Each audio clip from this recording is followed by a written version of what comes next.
এক প্রবাসী টেলিফোন করে আমার এক এক করে বলতে লাগলো, হুজুর গো 4 বছর হয়ে গেল আমি সৌদি আরবের জমিনে চলে আসলাম, আমার এখানে মাও নাই, আমার বাবাও নাই, আমার পরিবারের কাউরে আমি দেখতে পাই না। আমার মা বাবা ছিল বড় দুর্বল, আমার মা বাবায় আমার এলাকায় একটা জমি ছিল, ওই জমিটারে বিক্রি করে দিয়া এরপরে আমারে সৌদি আরবে পাঠাইলো। ওই মা বাবার দুয়ার বদৌলতে আজকে আমি টাকাওয়ালা হয়ে গেলাম। আমার বাড়িতে এখন কোনো ধর্মীয় অনুষ্ঠান করলে আমারে টেলিফোন দেয়, এরপরে আমি এদেরকে টাকা দেই অনুষ্ঠান করার জন্য। এক এলাকায় যদি মসজিদের কাজের জন্য টাকা লাগে, আমারে টেলিফোন দিলে আমি মসজিদের জন্য টাকা পাঠাই। এলাকার কোনো মাদ্রাসা, এই মাদ্রাসার জন্য টাকার যখন প্রয়োজন হয়ে যায়, আমার টেলিফোন দিলে আমি পাঠাইতে দেরি করি না। আমি 4 বছর হয়ে গেছে সৌদি আরবে, আমি মা বাবার দোয়ার বদৌলতে বড় টাকাওয়ালা হয়ে গেলাম। আমি আগে ঠিক মতো খাইতেও পারতাম না, আমি আগে ঠিক মতো চলতেও পারতাম না। আল্লাহ পাক আমার মা বাবার দোয়ার বদৌলতে বড় দামি বানায় দিল। হঠাৎ করে আমার মায়ের কথা মনে পড়ে যায়, আমার বাবার কথা যখন আমার মনে পড়ে গেল, আমি আর নিজেকে ধরে রাখতে পারলাম না। সঙ্গে সঙ্গে আমি ভিসার মালিকরে জানিয়ে দিলাম, টিকিট যারা কাটে, এই আমার জন্য বাংলাদেশের জন্য একটা টিকিট করে ফেলো, আপ ডাউন টিকিট করো, আমি আমার মায়ের দেখার জন্য চলে যাব, আমার বাবারে দেখার জন্য আমি চলে যাব।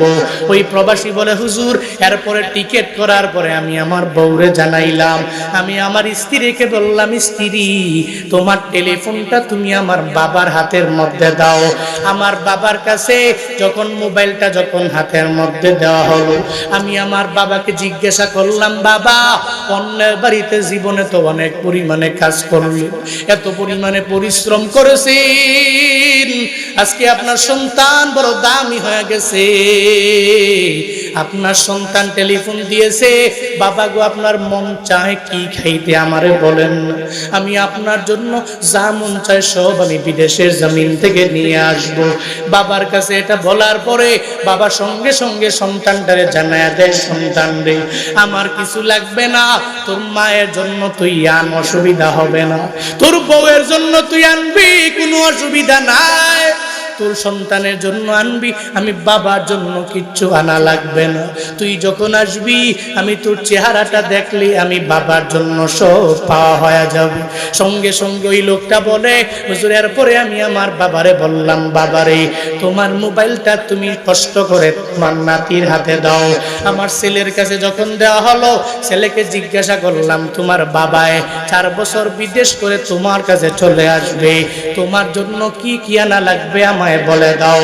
বলে, হুজুর আমার ছেলে একটা একটা করে বিভিন্ন লিস্ট আমারে ধরায়া দিল, আইফোনের যে নিউ মডেলটা, ওই নিউ মডেলটা আসার সময় নিয়ে আসবা। শুধু তাই না হুজুর, আমার ছেলে আমারে বড় একটা লিস্ট হোয়াটসঅ্যাপে পাঠায়া দিল। এরপরে আমি আমার বউয়ের কাছে যখন জিজ্ঞাসা করলাম, স্ত্রী রে কতগুলা কি লাগবে তুমি আমারে জানায়া দাও, সঙ্গে সঙ্গে আমার স্ত্রীও আমারে একটা বড় লিস্ট আমার জন্য ধরায়া দিল। আমার বউ বলে, এটা লাগবে, ওটা লাগবে, ওটা লাগবে। গালফের মধ্যে সবচেয়ে বড় হাইপার মার্কেটের নাম হলো লুলু হাইপার মার্কেট। গালফের এমন কোন রাষ্ট্র নাই যেই জায়গার মধ্যে লুলু হাইপার মার্কেট নাই। কেরালাদের কোম্পানি ওই লুলু থেকে যেই ভালো ভালো মালগুলো আছে, ওই মালগুলো এক এক করে আমার জন্য তুমি আনবো। এরপরে ওই লোকটা হঠাৎ করে কেন যেন চোখ দিয়া পানি বেয়ে বেয়ে পড়ে। এরপরে আমায় বলে, হুজুর আমি বললাম আমার মায়ের কাছে মোবাইল দাও। আমার মায়ের কাছে যখন মোবাইল দেওয়া হলো, আমি আমার মায়ের জানায়া দিলাম, মা রে তোমার গর্বে নিয়ে তুমি আমারে বড় করলা, জীবনে এত পরিমাণ কষ্ট তুমি আমার জন্য করলা, ও মা আমার আজকে তোমার দোয়ার বদৌলতে তোমার ছেলে বড় ধনী হয়ে গেছে, ও মা তোমার কি লাগবে আমারে জানায়া দাও, তুমি যা বলবা সব আমি এক এক করে তোমার জন্য আনতে পারবো। ও মা তুমি আমার কাছে এত পরিমাণে প্রিয়, আমার আসমান থেকে যদি একটা তারা আনতে বলো ওই তারাটাও পর্যন্ত আমি মা তোমার জন্য এনে দিতে পারি। মা গো তুমি আমার একটা লিস্ট দাও, তোমার কি কি প্রয়োজন আমি সন্তানের জানায়া দাও। ওই প্রবাসী বলে হুজুর আমার। মায়ে বলে না না ও সন্তান আমার, কেমন জানি লাগতেছি, মনে হয় সামনে আমার জন্য ঈদের দিন আসছে। আমার সন্তানটারে আমি 4 বছর হয়ে গেল দেখলাম না, তারই জাদু মাখা চেহারা, আমার মানিকের চেহারাটা আমি দেখতে পারি নাই। আমি তারে যতক্ষণ পর্যন্ত না দেখতে পারবো আমি মায়ের মনটা ঠান্ডা হবে না। ও সন্তান আয় আয় আয়, আমি তোর চেহারাটা দেখবো। তোর চেহারা দেখে দেখে দেখে দেখে আমি মায়ের মনটা অটোমেটিক পাগল বাড়া হয়ে যাবে। তোর চেহারা দেখলে আমি মায়ের দুনিয়ার সব কিছু পাওয়া হয়ে যাবে। সন্তানরে কিছু লাগবে না, আমি মায়ের কাছে তোর চেহারা দেখাই সবচেয়ে বড় পাওয়া।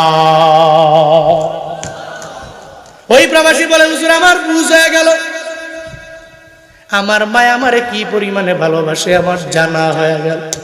ওরে আল্লাহর বান্দারা, এজন্য তো বারবার তোমাদেরকে বারবার বলি, কশিন কেন তুমি তোমার বউয়ের কথা মাইনা মায়ের মনে আঘাত দেওয়া যাবে না। বউ বউয়ের জায়গায় থাকবে, মা মায়ের জায়গায় থাকবে, বাবা বাবার জায়গায় থাকবে। তোমার মায়েরে তুমি দিলে তোমার বউ মানা করবে কেন? আর মানা করবে এমন একটা পরিবেশ তুমি কেন তৈরি করবা? তোমার বউ কেন বলবে খালি আমার মায়েরে দাও, তোমার মায়েরে দরকার নাই, আমার বাবারে দাও, তোমার বাবারে দেওয়ার দরকার নাই?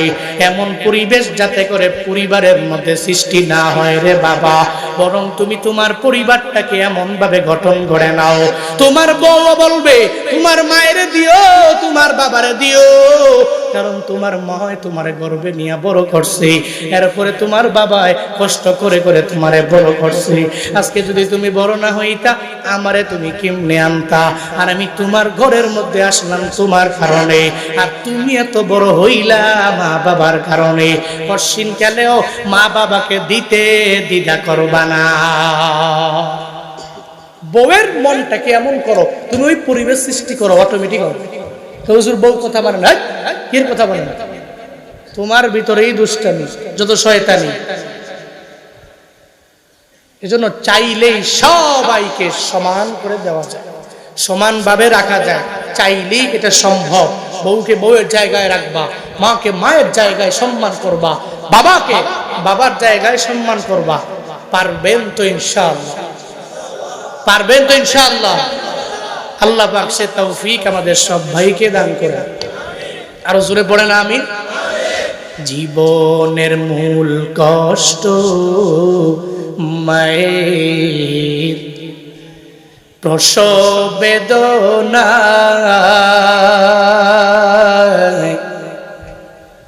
সাত আসমান সাত জমিন তখন মায়েরই মাথায়। জীবনের মূল কষ্ট মায়ের, প্রসব বেদনা, সাত আসমান সাত জমিন তখন মায়েরই মাথায়।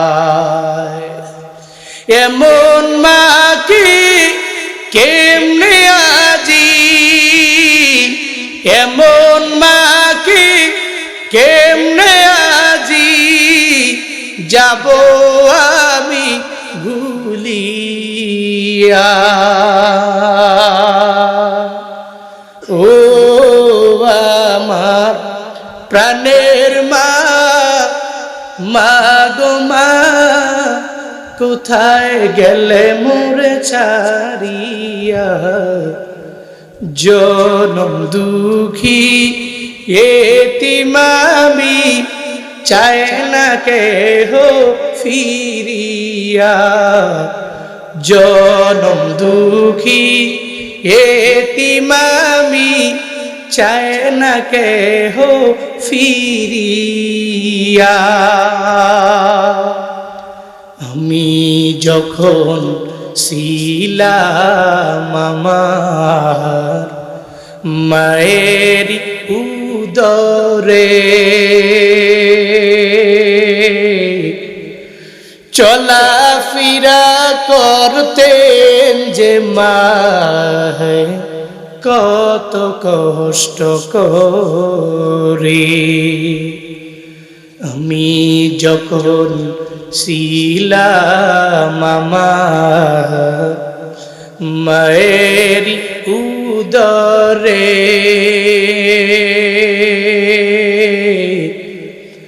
চলাফেরা করতেন যে মায়ে কত কষ্ট করে। আমার সুন্দর মুখ দেখে মায়ের, আমার সুন্দর মুখ দেখে মায়ের ব্যথা যায় দে হাসায়া। ও আমার প্রাণের মা, মা গো মা, কোথায় গেলে মোরে ছাড়িয়া।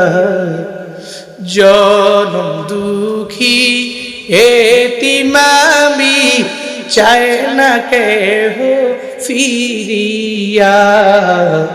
জনম দুঃখী এতিম আমি, চায় না কেহ ফিরিয়া। জনম দুঃখী এতিম আমি, চায় না কেহ ফিরিয়া। আনিশকুরলি ওয়ালি ওয়ালিদাইক ইলাইয়াল মাসীর।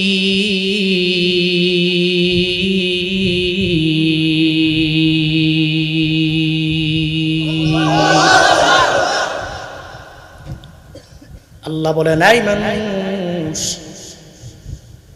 এক নম্বরে আমি আল্লাহ শুকর তুমি আদায় করবা, দুই নম্বরে তোমার মা বাবার শুকর তুমি আদায় করবা। আমি আল্লাহ শুকর কেমনে আদায় হবে? আল্লাহ পাক নবীর মাধ্যমে যে একটা কোরআন আমাদেরকে দিয়া দিলেন উপহার হিসাবে জীবন চালানোর জন্য।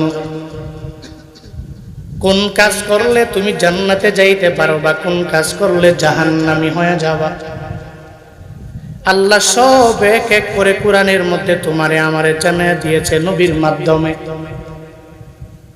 ওগুলা যদি ফলো করে মেনে নিতে পারো, তাহলে তুমি বড় সম্মানী, তুমি বড় দামিও হয়ে যেতে পারবা। আমার মাওলার শুকর আদায় পরিপূর্ণ হয়ে যাও। শুধুমাত্র আলহামদুলিল্লাহ সকালে বললাম, দুপুরে বললাম, রাতে বললাম, বাকি ফজর পড়লাম না, জোহর পড়লাম না, আসর পড়লাম না, মাগরিবও পড়লাম না, এশাও পড়লাম না, রোজাও রাখলাম না। আমি যদি নিজের মন চাই যদি জিন্দেগি যদি আমি চালানো আরম্ভ করি, তাহলে আল্লাহ পাকের শুকর আদায় হবে না। ও বান্দা, মাঝে মাঝে চিন্তা করি, দুনিয়ার এমন কোন বাক্য আমার জানা নাই যেই বাক্য যদি আমি বলার পরে আমার মাওলার শুকর আদায় পরিপূর্ণ হয়ে যাবে। এমন কোন বাক্য আমি জুনায়েদ আল হাবিবের জানা নাই। যাই একটা আছে ওটা আপনাদেরকে বলাইলাম। লাকাল হামদু কামা ইয়ামবাগি লিজালালি ওয়াজহিকা ওয়া আযীমি সুলতানিকা। আল্লাহ গো, তোমার যত বড় সালতানাত আমি বান্দা হইয়া তোমার রাজত্ব অনুযায়ী আমি তোমার প্রশংসা আদায় করলাম, আমি তোমার সালতানাত অনুযায়ী প্রশংসা আদায় করলাম। এরপরেও মাঝে মাঝে বালিশের সঙ্গে মাথাটা লাগায় চিন্তা করবেন রে বাবা, আমিও চিন্তা করি আল্লাহ যে এমন কোনো নিয়ামত নাই আমারে দেয় নাই। দুনিয়ার কত মানুষ হসপিটালের মধ্যে অসুস্থ আছে না নাই? আসেনি? এজন্য মাঝে মাঝে ক্লিনিকে যাইও, মাঝে মাঝে হসপিটালে যাও রে বাবা, মাঝে মাঝে পপুলারে যাও, যেখানে গেলে অনেক রোগী দেখা যায়। দেখবা ডাক্তারের অভাব নাই, রোগীর অভাব নাই। ওই রোগীগুলো কেন আসছে? বলে এক একজনের এক এক রোগ, যার কারণে হসপিটালে সিরিয়ালও পাওয়া যায় না। বান্দারে, এরপরে শুকর তুমি কেন আদায় করবা না? এমন কি পৃথিবীতে একটা রোগ আছে, রোগের নাম হলো, ডিজিজের নাম হলো SLE। কি নাম? SLE, এমন এক ডিজিজ ডক্টররা বলে এই রোগের চিকিৎসা এই পৃথিবীতে এখনো পর্যন্ত কেউ বের করতে পারে না। খালি জাস্ট এটাকে দমিয়ে রাখার জন্য মেডিসিন দেওয়া যাবে, বাদ বাকি 20 বছর 25 বছর 30 বছর পর্যন্ত একটানা দামি পাওয়ারফুল মেডিসিন ইউজ করতে হবে। একটা পর্যায়ে গিয়ে যদি বন্ধ করে দেয় তাহলে তার কিডনিকে ড্যামেজ করবে, এরপরে তার কিডনি যেটা ড্যামেজ হয়ে গেল তো এই ব্যক্তির যে দুনিয়া থেকে বিদায় নিয়ে চলে যাবে।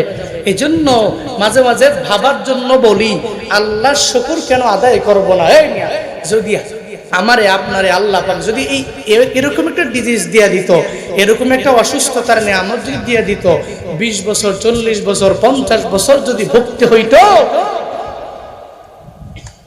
তখনই বুঝতাম সুস্থতার নিয়ামতের কি পরিমাণে দাম। অসুস্থ না হলে কষ্টিন গেল অসুস্থতার নিয়ামত বোঝা যাবে না রে বাবা। আল্লাহ পাক বলেন, তুই আমার শুকর আদায় করো, কত সুন্দর করে আমি তোরে বানাইছি, তোরে তো যত নিয়ামত দিলাম, দুনিয়াতে আসার পরে আমি আল্লাহ এক এক করে নিয়ামত দিয়া দিলাম রে বান্দা। কিন্তু দুনিয়াতে আসার আগের কথা চিন্তা কর, আমি আল্লাহ কত সুন্দর করে তোর মায়ের গর্ভে আমি আল্লাহ বানাইছি। দুনিয়ার কোন বিজ্ঞানীরা একটা মানুষ বানাইতে পারবে না। এমনকি এক বিজ্ঞানী টানা 15 বছর লাগায়া সে চিন্তা ভাবনা করলো, বের করলো, আল্লাহ পাক এই দুনিয়াতে প্রথম মানব বানাইলেন। ওই প্রথম মানবের নাম হলো আদম আলাইহিস সালাম। এরপরে তার বাম পাজরের হাড়ের মাধ্যমে আমার মাওলা ওনার থেকে বের করলেন হাওয়া আলাইহিস সালাতু ওয়াস সালাম। এরপরে দুনিয়াতে যত মানুষ আছে সব মানুষ এই দুইজনের মাধ্যমেই তৈরি। এর মানে প্রত্যেকে মা বাবার মাধ্যমে তৈরি হলো। মাটির মাধ্যমে আমার মাওলা আদম নবীরে বানাইলো।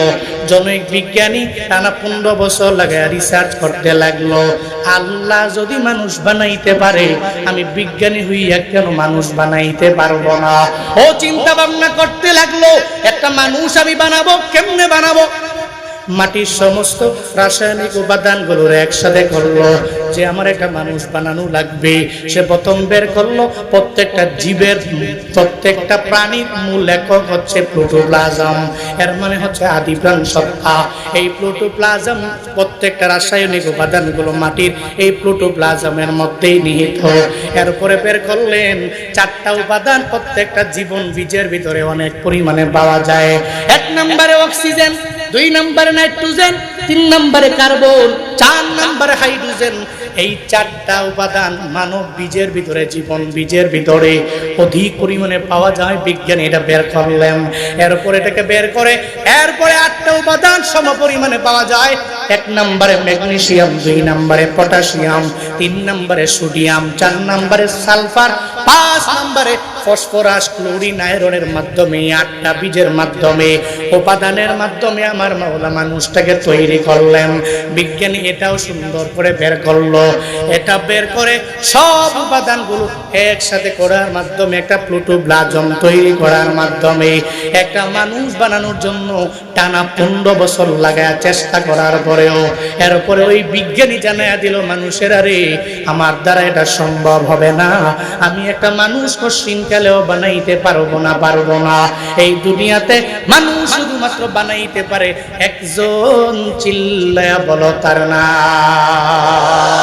या इलाही तो मेरा खालिक है, या इलाही तो मेरा मालिक है, या इलाही तो मेरा माबूद है, या इलाही तो मेरा माशूक है। আল্লাহ পাক বানাইতে পারে, আমরা পারবো না। একটা মানুষকে আমার মাওলা কি পরিমাণে সুন্দর অবয়ব দিয়া বানাইলেন।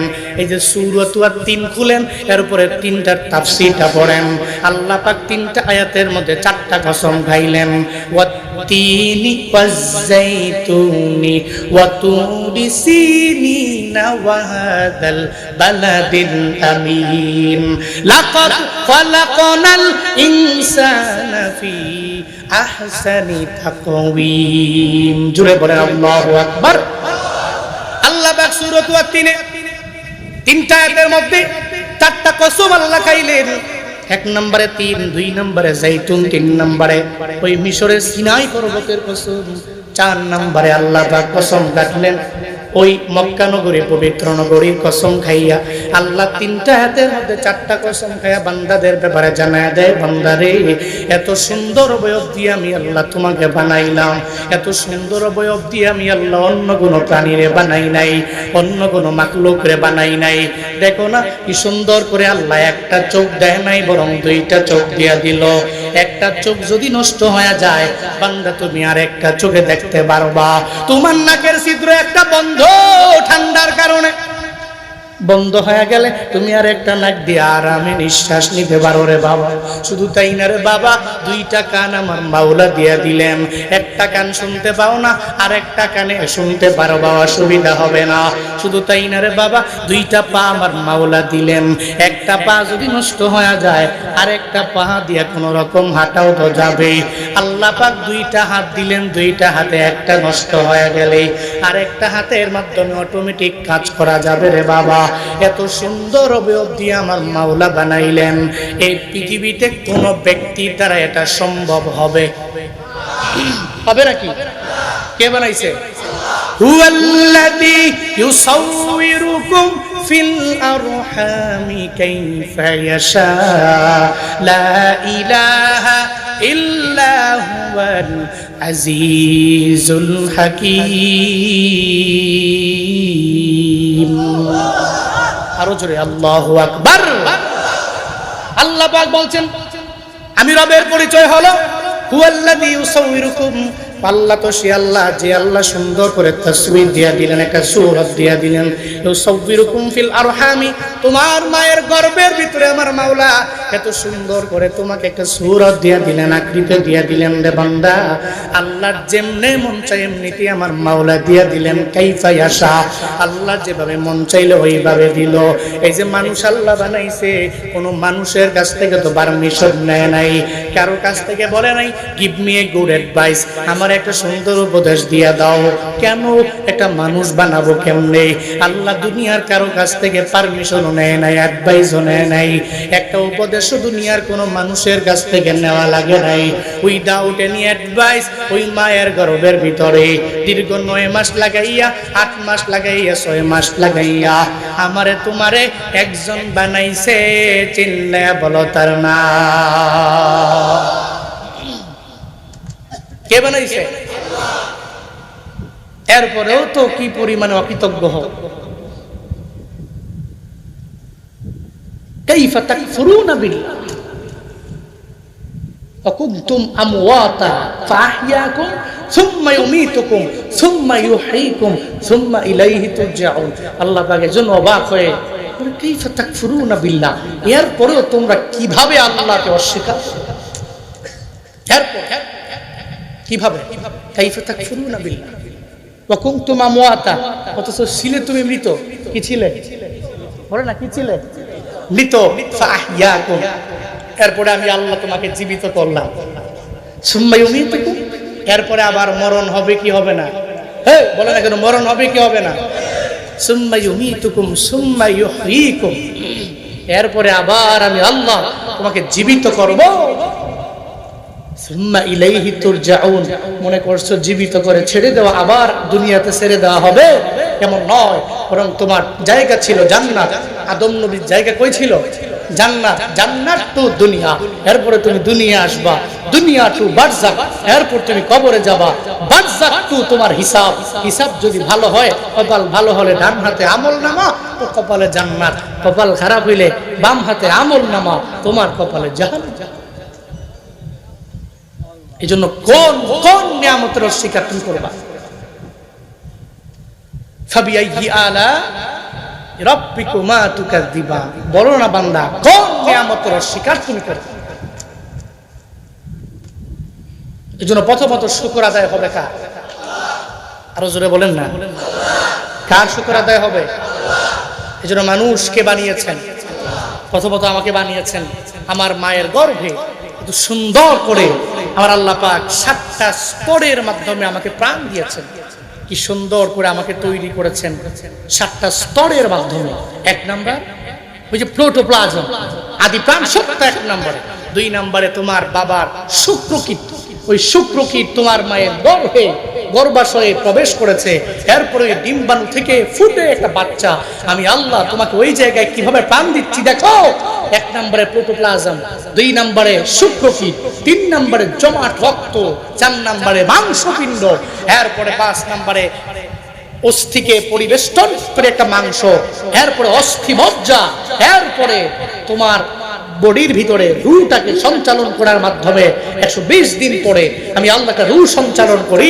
এরপরে তোমার মায়ের গর্ভে আমি আল্লাহ তোমাকে তৈরি করি। এই পৃথিবীর কোন মানুষের দ্বারা সম্ভব? এরপরেও তুমি কি রবের শুকর আদায় করবা না? এরপরেও কি তুমি তোমার রবের শুকর আদায় করবা না? এরপরেও কি তুমি তোমার আল্লাহকে ভুলে যাবা? এরপরেও কি তোমার রবের আদেশগুলো মেনে তুমি চলবা না? আল্লাহ পাক এজন্যই বলছেন, বান্দারে শিরিক করিস না, শুধুমাত্র আমার ইবাদত কর, কারণ আমি পাঠাইছি তোরে আমার ইবাদতের জন্য। এই দুনিয়াতে আল্লাহ পাঠাইছেন কিসের জন্য? বলেন না কিসের জন্য?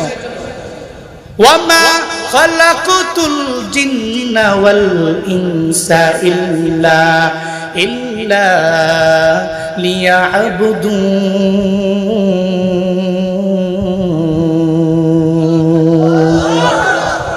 আল্লাহ পাক বলেন, আমি আল্লাহ দুনিয়াতে তোরে পাঠাইলাম আমার ইবাদতের জন্য। আল্লাহ বলেন নাই আমি তোরে বানাইলাম কিসের জন্য বানাইলাম। তুই কাজ করবা, কোনো অসুবিধা নাই, তবে ইবাদতের বেলা ইবাদতে যাবি। ও বান্দা তুই মাঠে কাজ করো, কোনো অসুবিধা নাই। যোহরের আজান হয়ে গেলে ওই মাঠে তুমি দাঁড়ায় যাও, মুসল্লায় দাঁড়ায় তুমি নামাজের মধ্যে ওই জায়গায় দাঁড়ায় গেলে আমার নবীর উসিলায় পুরো দুনিয়ার জমিনটাকে আমার মাওলা তোমার আমার জন্য পবিত্র বানায়া দিয়েছে। শুধু তাই না রে বাবা, একটা মাঠের কিনারে পুকুরের কিনারেও যদি দাঁড়ায় যাও, একটা মুসল্লা বিছাইয়া তুমি যদি আল্লাহু আকবার বলে ফরজটা আদায় করো, এরপরেও তোমার ফরজ নামাজ আমার মাওলার দরবারে কবুল হয়ে যাবে। অন্যান্য নবীর উম্মতেরা যারা, এরা যতই ইবাদত করলো সব ইবাদত নির্দিষ্ট জায়গায় করা লাগলো। আমার মদিনাওয়ালা নবীর উসিলা এখন সব জায়গায় নির্দিষ্ট কোনো জায়গায় যাওয়া লাগে না, বরং দুনিয়ার যে কোনো প্রান্তে যদি তুমি থাকো আর যদি ওই জায়গাটা পবিত্র হয়ে যায়, ওই জায়গায় যদি তুমি মুসল্লা বিছায়া নামাজে দাঁড়ায়া যাও আর আল্লাহকে যদি ডাক দাও, আমার নবীর উসিলায় তোমার নামাজ রবের দরবারে কবুল হবে। চিন্তা আছে? এরপরেও তুমি কি অস্বীকার করবা? তোমারে বানাইছে তুই ইবাদতের জন্য, ইবাদত করো। আল্লাহ পাক বলেন নাই তুই সারা দিন লাগাইয়া মসজিদের মধ্যে পড়ে থাকবি, সারা দিন নামাজ পড়বি, সারা দিন আমল করবি, সারা দিন তুই ইবাদতের মধ্যে পড়ে থাকবি। আল্লাহ একটা বারের জন্য বান্দা তোমারে আমারে বলেন নাই, বরং আল্লাহ বলছে তুই ফজরে শুধু তুই নিজের সময় দাও, যোহরের জন্য সময় দাও, আসরের নামাজে সময় দাও, মাগরিবের নামাজে সময় দাও, এশার নামাজে সময় দাও। এই 5 ওয়াক্ত নামাজে 20 মিনিট ধইরা কয় মিনিট হয়? বলে মাত্র 1 ঘন্টা 40 মিনিট সময় আমার মাওলারে তুমি দিয়া দাও। এর বেশি তো কশিন কালেও লাগার কথা না রে বাবা। এরপরে তুমি তোমার জীবিকা নির্বাহের জন্য মাঠে দৌড়াও, এরপরে তুমি পুকুরে যাও মাছ ধরার জন্য, এরপরে তুমি সিএনজি চালাও, এরপরে তুমি অটো চালাও, এরপরে তুমি রিক্সা চালাও, এরপরে তোমার যেটা মন চায় এটা করো, তবে হালাল ওয়েতে করবা। আর হালাল ওয়েতে থাকিয়া যদি আমার আল্লাহকে একটা আল্লাহ বলে ডাক দিতে পারো, আমি আল্লাহকে ডাকতে দেরি হয়ে যাবে, আমি আল্লাহ তোমার ডাকে সাড়া দিতে দেরি করব না। তলাবু কাসবিল হালালি ফারিদাতুন বাদাল ফারিদা। ও বান্দা তুমি তোমার ফরজ আমলগুলো, নফল আমলগুলো, সুন্নত আমলগুলো যদি আমার আল্লাহর দরবার পর্যন্ত পৌঁছাতে চাও, তাহলে লাগবে হালাল উপার্জন। আর হালাল উপার্জন যদি না হয়, তুমি যদি মুসল্লার মধ্যে দাঁড়ায় মসজিদের ভিতরে যায় যদি নামাজ পড়তে পড়তে যদি কপালের মধ্যে দাগ পর্যন্ত চলে আসে, আর উপার্জন যদি হালাল না হয়, আসমানের নিচে থাকবে, আসমানের উপরে তোমার আমল যাবে না, ঠিক কিনা? এই জন্য হালাল উপার্জন বড় জরুরি। এই জন্য হালাল উপার্জন করে এরপরে তুমি অগ্রগামী হও, কামিয়াবি হতে পারবা। তাহলে বুঝা গেল 1 নম্বরে শুকর কার, ইবাদত কার। এবার আল্লাহর পরে দুনিয়াতে মা বাবা, দুনিয়াতে আসার উসিলা 1 নম্বরে আল্লাহর পরে। 2 নম্বরে খেদমত কার, বলেন না খেদমত কার? এজন্য মা বাবার সাথে বেয়াদবি চলবে নাকি এদের কৃতজ্ঞ হয়ে এদের সাথে ভালো ব্যবহার করতে হবে? কিন্তু করি কি আমরা তো এমন নিমক হারাম আজকে হয়েছে, আল্লাহরেও ভুলে গেছি, একটু বড় হওয়ার পরে টাকাওয়ালা হওয়ার পরে আব্বা আম্মারেও ভুলে গেছি, ঠিক কিনা? আসে না? করা যাবে? আল্লাহ পাক বলছেন, তোর কাছে আমি আল্লাহ ওসিয়ত করেছি, তুই আমি রবের শুকর আদায় করার পরে তোর মা বাবার খেদমত কর।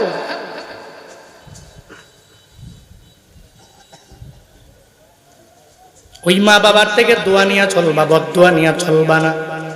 এটা আল্লাহ পাক জানায়া দিলেন রে বান্দা। 1 নম্বরে আমি রবের শুকর আদায়, মানে আমি রবের ইবাদত, আমি রবের ইবাদতের পরে এর পরে তুমি তোমার মা বাবার খেদমত করে নাও। সাবধান, আব্বা আম্মার সাথে বেয়াদবি করা যাবে না, এদের থেকে বদদোয়া নিয়ে চলাও যাবে না। এই দুনিয়াতে যতগুলা মানুষ সফল হয়ে গেছে, এরা মা বাবার দুয়ার বদৌলতে সফল হয়ে গেল।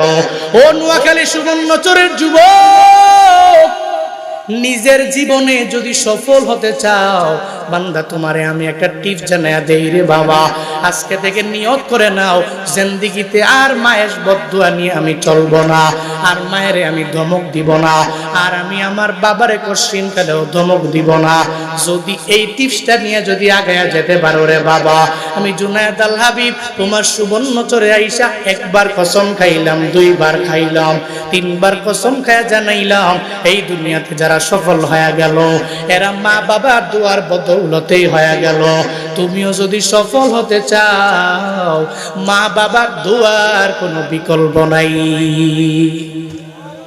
মা বাবার দোয়া নিয়ে কত পরিমাণে দামি হয়ে গেছে কাবার এক একজন ইমাম। যেমন কাবার ইমাম, এই যে কয়েকদিন আগে নতুন করে একজন ইমামকে নিযুক্ত করা হলো, ওয়ালিদ শামসান নামক একজন ইমাম, সৌদি আরবের আল কাসিম শহরের মধ্যে ওনার বাড়ি। এরপরেও বাইতুল্লাহর ইমাম নতুন করে হয়ে গেলেন। উনি কেমনে ইমাম হয়ে গেল? সাংবাদিকদের কাজ হলো, একজন নতুন ইমাম হয়ে গেছে বাইতুল্লাহর। দুনিয়ার কোনো 4টেখানি কোনো মসজিদের নয় রে বাবা, আমার মাওলার ঘর, যেই ঘরের দিকে তাকায়া সারা বিশ্বের সব মুসলমান নামাজ আদায় করে, ওই ঘরের দিকে ফিরিয়া যদি নামাজ আদায় না করে, নামাজ কবুল হবে কি হবে না? হবে নাকি? আমি বড় মুফতি সাহেব, আমি বড় বক্তা, এখন যদি আমি চিন্তা করি বাইতুল্লাহর দিকে না ফিরে অন্য দিকে ফিরে নামাজ আদায় করব, পশ্চিমকালেও আমার নামাজ কবুল হবে না রে বাবা। এত দামি ঘর, এত দামি জায়গা, ওই বাইতুল্লাহর ইমাম হয়ে গেলেন ওয়ালিদ শামসান নামক একজন ইমাম, আল কাসিম শহরের মধ্যে ওনার বাড়ি। কেমনে কাবার বড় ইমাম হয়ে গেলেন? ওনার বাবার টুইটারটাকে চেক করা হলো। 2013 সালে হজ করার জন্য বাবা আল কাসিম শহর থেকে দৌড়াইয়া মক্কা মদিনার দিকে দৌড়ায়। ওই সময় আসার পথে আল ওয়ালিদ শামসানের মা তার বাবার কাছে আবদার জানায়, ও স্বামী আমার, আপনি বাইতুল্লাহে যাবেন, বাইতুল্লাহে যে আমার সন্তানের জন্য একটু চোখের পানি ফেলায় কান্না করবেন, আল্লাহ যাতে করে আমার সন্তানটাকে কাবার একজন ইমাম বানায় দেয়। মা স্বামীর কাছে, মানে তার বাবার কাছে আবদার জানায়, আপনি বাবা হইয়া যদি আমার আল্লাহর দরবারে দোয়া করেন, ওই দোয়া আমার মাওলা কবুল করে নিবে। আমার মদিনাওয়ালা নবীর কথা সত্য হয়ে থাকলে বাবার দোয়া কবুল হবে। এমন শুধু তাই না, ও আমার সন্তানের বাবা, বাইতুল্লাহ থেকে যখন আপনি আরাফাতের ময়দানে দৌড়ে যাবেন, আরাফাতের ময়দানে গিয়ে আমার সন্তানরে আপনি ভুলবেন না। ওই আরাফাতের ময়দান থেকে যাইয়া যখন আপনি মিনায় যাবেন, ওই মিনায় গিয়ে আমার সন্তানের ভুলবেন না। এরপরে মিনা থেকে যখন মুজদালিফায় দৌড়াবেন, ওই জায়গায় আমার সন্তানরে আপনি ভুলবেন না। শুধু তাই না, মসজিদ নববীতে গিয়ে আমার সন্তানের জন্য একটু দোয়া করে দিবেন, আল্লাহ পাক যাতে করে আমার সন্তানরে কাবার একজন ইমাম বানায় দেয়। আর যদি না হয়, মসজিদ নববীর একজন ইমাম যেন আল্লাহ বানায় দেয়। মা সন্তানের বাবার কাছে আবদার জানায় হজের জন্য পাঠায়। আল ওয়ালিদা শামসানের বাবা খালিদা শামসান বাইতুল্লাহ রওয়ানা। বাইতুল্লাহ আসার পরে জীবনের প্রথম যদি ওই কালো গিলাপ ধরে যদি কেউ দোয়া করে, ওই দোয়া করতে দেরি হয়ে যাবে, আমার মাওলা ওই দোয়া কবুল করতে দেরি করবে না। বাইতুল্লাহ থেকে যদি কেউ প্রথমবার দেখার পরে দোয়া করে, কবুল হয়ে যাবে। ওয়ালিদা শামসানের বাবা খালিদা শামসান বাইতুল্লাহর কালো গিলাপ দেখার পরেই সঙ্গে সঙ্গে দুইটা চোখের পানি ফালাইয়া রবের দরবারে আবদার জানায়, ও দয়ার মালিক, আমার সন্তানটার এই কাবার বড় ইমাম তুমি বানায়া দিও রে আল্লাহ। আল্লাহর দরবারে আবদার জানায়, এরপরে চোখের পানি ফালায়া বাবা যখন সন্তানের জন্য দোয়া করে, এই জায়গা থেকে আরাফাতের ময়দানে যখন যায়, আরাফাতের ময়দানে যাইয়া আল্লাহর দরবারে আবদার জানায়, হে মালিক, আমার সন্তানকে তুমি কাবার বড় ইমাম বানায়া দিও রে আল্লাহ। আরাফাতের ময়দানে যায় যখন সন্তানের জন্য দোয়া করি, ওই জায়গা থেকে আবার যখন মিনায় যায়, মিনায় যাও সন্তানের ব্যাপারে দোয়া করতে ভুললো না। আবার সন্তানের জন্য দোয়া করে, আল্লাহ গো আমার সন্তান রেখে আবার ইমাম তুমি বানাইও। আবার ওই সন্তানের বাবা যখন মুজদালিফার দিকে যখন রওনা হয়ে যায়, মুজদালিফায় যাওয়ার পরেও সন্তানের ব্যাপারে ভুলে নাই। ওই জায়গায় যাওয়ার পরে আবার সন্তানের জন্য দোয়া করে, আল্লাহ গো আমার সন্তানটারে কাবার ইমাম বানায়া দিও। 2013 সালে বাবা হজ করতে যাইয়া সন্তানের জন্য দোয়া করে। আজকে ওই খালিদা শামসান দুনিয়ায় নাই, বাবা দুনিয়া থেকে বিদায় নিয়ে চলে গেল। আজকে ওয়ালিদা শামসান কাবার ইমাম হয়ে গেল। ওই বাবা বেঁচে থাকলে আজকে ওয়ালিদা শামসান বাবার কথা বলে চোখের পানি ফেলায় কান্দে। সবাইরে জানাইলো, আমি আমার ইলমের পাওয়ারে কাবার ইমাম হতে পারি, আমার আমলের পাওয়ারে এই কাবার ইমাম হতে পারি নাই, বরং আমার বাবার দুয়ার বদৌলত আল্লাহ পাক আমারে কাবার ইমাম বানায়া দিয়েছে। সুবহানাল্লাহ। কার দোয়া? হে কার দোয়া? মায়ে বলছে আপনি যাবেন বাইতুল্লাহ গিয়ে দোয়া করবেন, এরপরে মিনায় যাবেন দোয়া করবেন, মুজদালিফায় দোয়া, আরাফাতের ময়দানে দোয়া। এমন একটা স্থান নাই যে স্থানে গিয়ে আমার সন্তানের কথা ভুলে যাবেন। সাবধান, ভুলা যাবে না, তার জন্য একটু দোয়া করতে হবে। দোয়া করলেই তো কামিয়াব। মা তো জানে, নবীর ঘোষণা, সন্তানের জন্য যখন বাবা চোখের পানি ফেলায় কান্দে আর আল্লাহর দরবারে আবদার জানায়, দোয়া করতে দেরি সালাসু দাওয়াতিন মুস্তাজাবাত লা শাক্কা ফিহিন্না দাওয়াতুল মাজলুম, দাওয়াতুল মুসাফির, দাওয়াতুল ওয়ালিদাইন লিওয়ালাদি। নবীজি বলছেন 3 ব্যক্তির দোয়া কবুল হয়ে যায়। এর মধ্যে 1 নম্বরে মাজলুমের দোয়া, এরপরে 2 নম্বরে মুসাফিরের দোয়া, 3 নম্বরে দাওয়াতুল ওয়ালিদাইন লিওয়ালাদি। সন্তানের জন্য যখন পিতামাতায় দোয়া করে, ওই দোয়া করতে দেরি রবের দরবারে কবুল হইতে দেরি হবে। এজন্য আব্বা আম্মার কাছ থেকে শীতকালেও বদদোয়া নেওয়া যাবে না। তোমার মা বাবায় তোমারে যেই পরিমাণে ভালোবাসে, দুনিয়ার সবাই ভালোবাসে, তবে সেম ভালোবাসে না। দুনিয়াতে তোমার বন্ধু তোমারে ভালোবাসে, ওই বন্ধুর ভালোবাসা মায়ের ভালোবাসা বান্দা সমান হতে পারে না। একটু স্বার্থে আঘাত দাও, এরপরে বন্ধু তোমারে ভুলে যাবে। 5 বছর 6 বছর লাগায় একটা মাইয়ার সাথে তুমি প্রেম করার পরে হঠাৎ করে একদিন বললো মিট আপ করো, ওই জায়গায় যাইতে না পারলে কয় তোমার সাথে ব্রেকআপ, ঠিক কিনা? এরপরে তুমি খালি চোখের মধ্যে তেল দিয়া খালি কান্দো, আরে 5 বছর খাওয়াইলাম কারে, 5 বছর খাওয়াইলাম কারে, এরে আমার মা বাবাই দিল, আমি যে হলো প্রেম টেম করে দুনিয়ার সমস্ত গিফট এরপরে বাজার থেকে আইনা এমনকি নোয়াখালী পর্যন্ত গেলাম, এরপরে এই সুবর্ণচর উপজেলায় গিয়া বড় মার্কেট থেকে কিনা হেরে যে এতবার এত কিছু খাওয়াইলাম, এত নিমো খারাম, স্বার্থে আঘাত লাগার পরে আমার লোকের কথা কয় না, নাম্বার ব্লক আছে না নাই? আছে না নাই? কিন্তু তোমার মায়ে তোমার যেই পরিমাণে ভালোবাসে দুনিয়ার কেউ এই ভালোবাসা দিতে পারবে না রে বাবা। জীবনে কোনোদিন তোমার মায়ে তোমার নাম্বার ব্লক করবে না রে বাবা।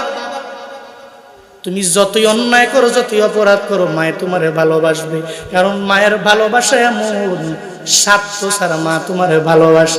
আমি জুনায়েদ আল হাবিব যে এখন টাকার মালিক হলাম, বাড়ি গাড়ির মালিক হলাম, আল্লাহ বড় সম্মান দিয়া দিলেন, এত অ্যাবিলিটি দিলেন, এরপরেও যদি আমার মায়ে যদি বলে হাই তুই তোর গাড়ি বেচা এরপরে আমারে দাও, তোর বাড়ি তুই বানাইতে পারবি না, আমারে আগে টাকা দেও এরপরে বাড়ি করতে পারবা, আমারে দুধের টাকা দিয়া এরপরে তুই গাড়ি কেনার জন্য যাইবা, আমি আমার মায়ের দেওয়াই লাগবে।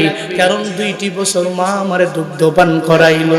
কিন্তু আমার মা আমারে বলে না, আপনার মায় তো আপনারে বলবে না রে বাবা, বরং আপনি যখন বড় লোক হয়ে যাবেন আপনার মায়ে হেঁটে হেঁটে সব জায়গায় গিয়া বলবে। এজন্য তো বলি মাঝে মাঝে মায়ের হাতের মধ্যে 1000 টাকা দিয়া যাবেন। আপনি নোয়াখালী থাকেন, এই মায়ের কাছে পান খাওয়ার জন্য 1000 টাকা। এমন কোন মুরব্বী নাই যেই মুরব্বীর কাছে মায়ে গিয়া গিয়া বলবে না। এমন কোন মুরব্বী নাই যে আপনার বাবা গিয়া গিয়া এদের কাছে বলবে না। বরং মনটা এত পরিমাণে বড় হয়ে যাবে, সবার কাছে এক এক করে জানাইয়া দিবি আমার পোলায় আমারে যাওয়ার সময় 500 টাকা দিয়া গেল, এজন্য আমি এত পরিমাণে খুশি হয়ে গেলাম। আনন্দ চিত্তে আলহামদুলিল্লাহর আওয়াজও দিয়া দিবে। ওই মা বাবার আলহামদুলিল্লাহর আওয়াজের কি পরিমাণে দুয়ার বরকত জাননি বাবা। ওই দুয়ার বদৌলতে আজকে জুনায়েদ আল হাবিব পুরা বাংলাদেশের জমিনে দৌড়ায়, ওই দুয়ার বদৌলতে আজহারি দৌড়ায়, ওই দুয়ার বদৌলতে আব্দুর রহিম আল মাদানী দৌড়ায়, ওই দুয়ার বদৌলতে শায়েখ আহমদুল্লাহরা দৌড়ায়। এরা কেমনে দৌড়ায়? এদের সম্মান এত পরিমাণে কেন? খতিয়ে দেখো সব মা বাবার দোয়া। মা বাবার দোয়ার কোনো বিকল্প নাই। ওই মা বাবার দোয়া নিয়ে আগায় যাবা। একটা কথা মনে রাখবারে বাবা, পশ্চিমকালেও তোমার মা তোমার স্বার্থের জন্য ভালোবাসে না। আমি জুনায়েদ আল হাবিবের বয়ান তো প্রবাসীরা অনেক পরিমাণে বেশি শুনে। এরা মা বাবার বয়ান শুনি না, রাতের বেলা লাগায়া ফজরে ঘুম থেকে ওঠে, রাত 12টা 1টা 2টা বাজে হঠাৎ করে যখন টেলিফোন দেয়। আমার এলাকায় মানে আমার দেশে তখন বাজে 2টা 3টা 4টা, কিন্তু আমরা তো ফজরের আগে ঘুমাইতে পারি না। আপনার এখান থেকে বয়ান শেষ করে ঢাকায় যাইতে আমার ফজর হয়ে যাবে। কত মানুষ হোয়াটসঅ্যাপে নক দেয়, হুজুর আমার জীবন কাহিনীর ব্যাপারে বলবো, আমার পরিবারের ব্যাপারে আপনার দরবারে বলবো। হঠাৎ করে একদিন এক প্রবাসী টেলিফোন করে আমার এক এক করে বলতে লাগলো, হুজুর গো 4 বছর হয়ে গেল আমি সৌদি আরবের জমিনে চলে আসলাম, আমার এখানে মাও নাই, আমার বাবাও নাই, আমার পরিবারের কাউরে আমি দেখতে পাই না। আমার মা বাবা ছিল বড় দুর্বল। আমার মা বাবায় আমার এলাকায় একটা জমি ছিল, ওই জমিটারে বিক্রি করে দিয়া এরপরে আমার সৌদি আরবে পাঠাইলো। ওই মা বাবার দুয়ার বদৌলতে আজকে আমি টাকাওয়ালা হয়ে গেলাম। আমার বাড়িতে এখন কোনো ধর্মীয় অনুষ্ঠান করলে আমারে টেলিফোন দেয়, এরপরে আমি এদেরকে টাকা দেই অনুষ্ঠান করার জন্য। এক এলাকায় যদি মসজিদের কাজের জন্য টাকা লাগে, আমারে টেলিফোন দিলে আমি মসজিদের জন্য টাকা পাঠাই। এলাকার কোনো মাদ্রাসা, এই মাদ্রাসার জন্য টাকার যখন প্রয়োজন হয়ে যায় আমার টেলিফোন দিলে আমি পাঠাইতে দেরি করি না। আমি 4 বছর হয়ে গেছে সৌদি আরবে, আমি মা বাবার দোয়ার বদৌলতে বড় টাকাওয়ালা হয়ে গেলাম। আমি আগে ঠিক মতো খাইতেও পারতাম না, আমি আগে ঠিক মতো চলতেও পারতাম না। আল্লাহ পাক আমার মা বাবার দোয়ার বদৌলতে বড় দামি বানায় দিল। হঠাৎ করে আমার মায়ের কথা মনে পড়ে যায়। আমার বাবার কথা যখন আমার মনে পড়ে গেল, আমি আর নিজেকে ধরে রাখতে পারলাম না। সঙ্গে সঙ্গে আমি ভিসার মালিকরে জানাইয়া দিলাম, টিকিট যারা কাটে, এই আমার জন্য বাংলাদেশের জন্য একটা টিকিট করে ফেলো, আপ ডাউন টিকিট করো, আমি আমার মায়ের দেখার জন্য চলে যাব, আমার বাবারে দেখার জন্য আমি চলে যাব। ওই প্রবাসী বলে, হুজুর এরপরে টিকিট করার পরে আমি আমার বউরে জানাইলাম, আমি আমার স্ত্রীকে বললাম, স্ত্রী তোমার টেলিফোনটা তুমি আমার বাবার হাতের মধ্যে দাও। আমার বাবার কাছে যখন মোবাইলটা যখন হাতের মধ্যে দেওয়া হলো, আমি আমার বাবাকে জিজ্ঞাসা করলাম, বাবা অন্যের বাড়িতে জীবনে তো অনেক পরিমাণে কাজ করলেন, এত পরিমাণে পরিশ্রম করেছেন, আজকে আপনার সন্তান বড় দামি হয়ে গেছে, আপনার সন্তান টেলিফোন দিয়েছে, বাবা গো আপনার মন চায় কি খাইতে আমারে বলেন, আমি আপনার জন্য যা মন চায় সব আমি বিদেশের জমিন থেকে নিয়ে আসব। বাবার কাছে এটা বলার পরে বাবা সঙ্গে সঙ্গে সন্তানটারে জানায়া দেয়, সন্তান রে আমার কিছু লাগবে না, তোর মায়ের জন্য তুই আন, অসুবিধা হবে না, তোর বউয়ের জন্য তুই আনবি, কোনো অসুবিধা নাই, তোর সন্তানের জন্য আনবি, আমি বাবার জন্য কিচ্ছু আনা লাগবে না, তুই যখন আসবি আমি তোর চেহারাটা দেখলে আমি বাবার জন্য সব পাওয়া হয়ে যাবে। সঙ্গে সঙ্গে ওই লোকটা বলে, হুজুর এরপরে আমি আমার বাবারে বললাম, বাবারে তোমার মোবাইলটা তুমি কষ্ট করে তোমার নাতির হাতে দাও। আমার ছেলের কাছে যখন দেওয়া হলো, ছেলেকে জিজ্ঞাসা করলাম, তোমার বাবায় 4 বছর বিদেশ করে তোমার কাছে চলে আসবে, তোমার জন্য কি কি আনা লাগবে আমায় বলে দাও। বলে, হুজুর আমার ছেলে একটা একটা করে বিভিন্ন লিস্ট আমারে ধরায়া দিল, আইফোনের যে নিউ মডেলটা, ওই নিউ মডেলটা আসার সময় নিয়ে আসবা। শুধু তাই না হুজুর, আমার ছেলে আমার বড় একটা লিস্ট হোয়াটসঅ্যাপে পাঠায়া দিল। এরপরে আমি আমার বউয়ের কাছে যখন জিজ্ঞাসা করলাম, স্ত্রী রে কতগুলা কি লাগবে তুমি আমারে জানায়া দাও, সঙ্গে সঙ্গে আমার স্ত্রীও আমারে একটা বড় লিস্ট আমার জন্য ধরায়া দিল। আমার বউ বলে, এটা লাগবে, ওটা লাগবে, ওটা লাগবে। গালফের মধ্যে সবচেয়ে বড় হাইপার মার্কেটের নাম হলো লুলু হাইপার মার্কেট। গালফের এমন কোন রাষ্ট্র নাই যেই জায়গার মধ্যে লুলু হাইপার মার্কেট নাই। কেরালাদের কোম্পানি ওই লুলু থেকে যেই ভালো ভালো মালগুলো আছে, ওই মালগুলো এক এক করে আমার জন্য তুমি আনবা। এরপরে ওই লোকটা হঠাৎ করে কেন যেন চোখ দিয়া পানি বেয়ে বেয়ে পড়ে। এরপরে আমায় বলে, হুজুর আমি বললাম আমার মায়ের কাছে মোবাইল দাও। আমার মায়ের কাছে যখন মোবাইল দেওয়া হলো, আমি আমার মায়ের জানায়া দিলাম, মা রে তোমার গর্বে নিয়ে তুমি আমারে বড় করলা, জীবনে এত পরিমাণ কষ্ট তুমি আমার জন্য করলা। ও মা আমার, আজকে তোমার দোয়ার বদৌলতে তোমার ছেলে বড় ধনী হয়ে গেছে। ও মা তোমার কি লাগবে আমারে জানায়া দাও, তুমি যা বলবা সব আমি এক এক করে তোমার জন্য আনতে পারবো।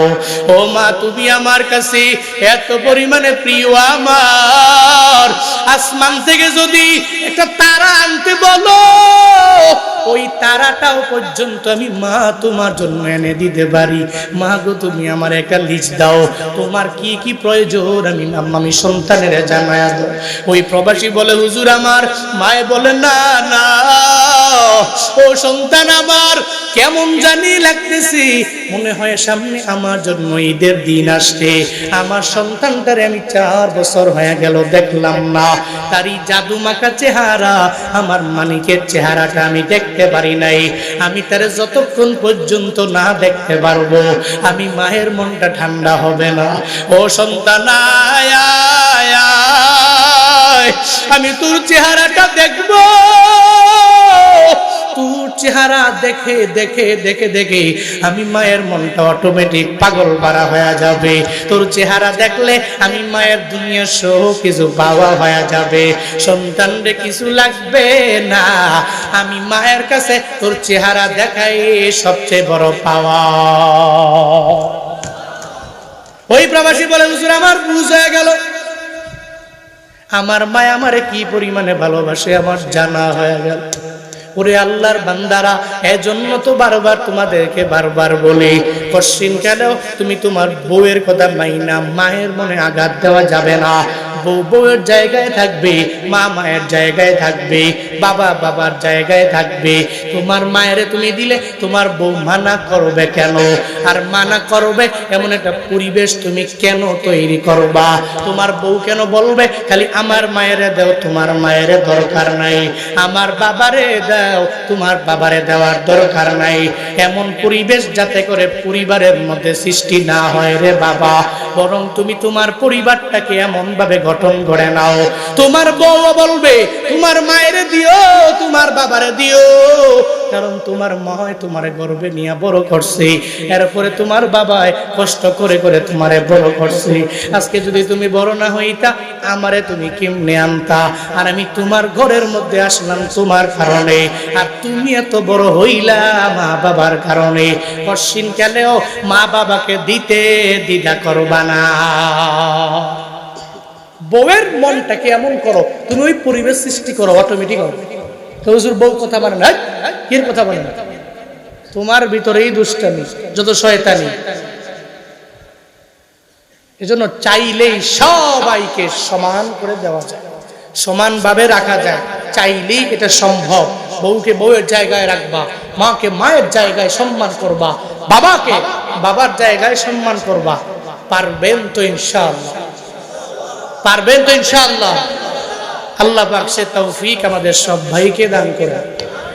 আরো জোরে পড়েন আমিন।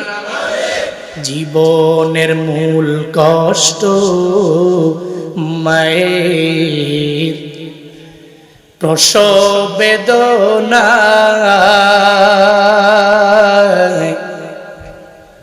সাত আসমান সাত জমিন তখন মায়েরই মাথায়।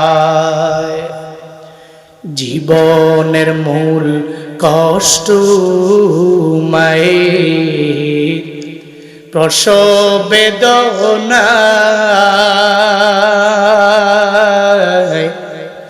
সাত আসমান সাত জমিন তখন মায়েরই মাথায়। এমন মা কি কেমনে আজি, এমন মা কি কেমনে আজি যাব আমি ভুলিয়া।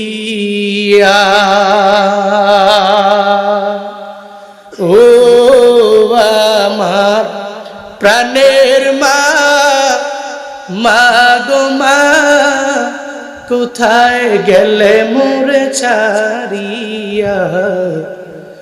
জনম দুঃখী এতিম আমি, চায় না কেহ ফিরিয়া। জনম দুঃখী এতিম আমি, চায় না কেহ ফিরিয়া। আমি যখন ছিলাম আমার মায়ের উদরে, চলাফেরা করতেন যে মায় কত কষ্ট করে। আমি যখন ছিলাম আমার মায়ের উদরে,